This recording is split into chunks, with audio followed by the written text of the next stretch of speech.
A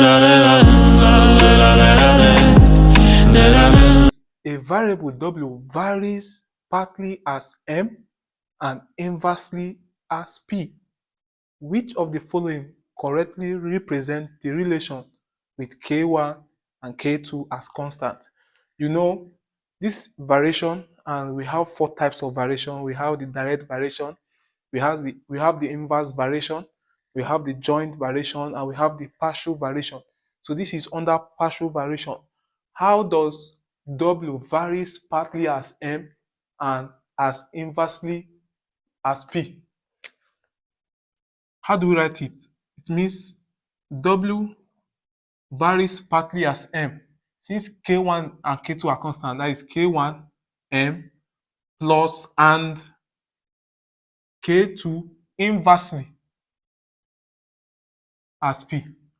If it was W varies partly as M, it will be K1M and partly as P, or they will read it as W varies partly as M and P, to be written as K2P.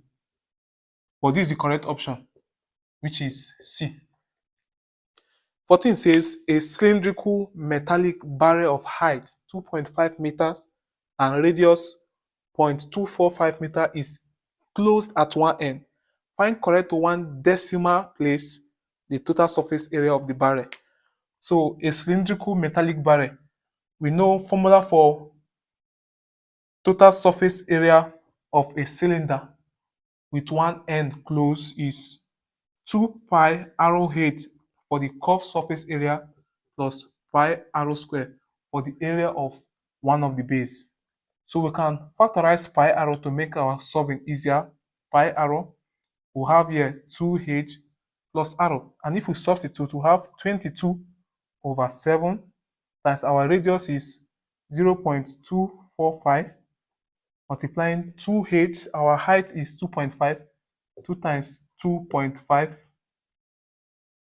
plus our radius is 0.245. And so if we multiply this, we'll have 4.03865.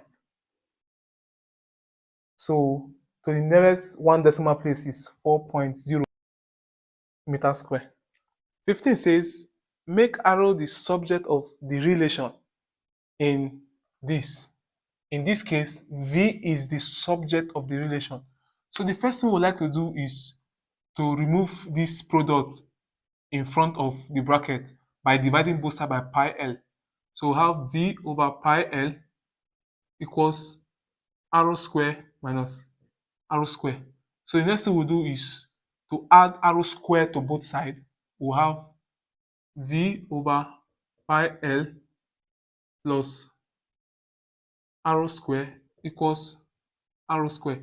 Now, we are looking for arrow as the subject of formula and not arrow squared. Now we'll take the square root of both sides.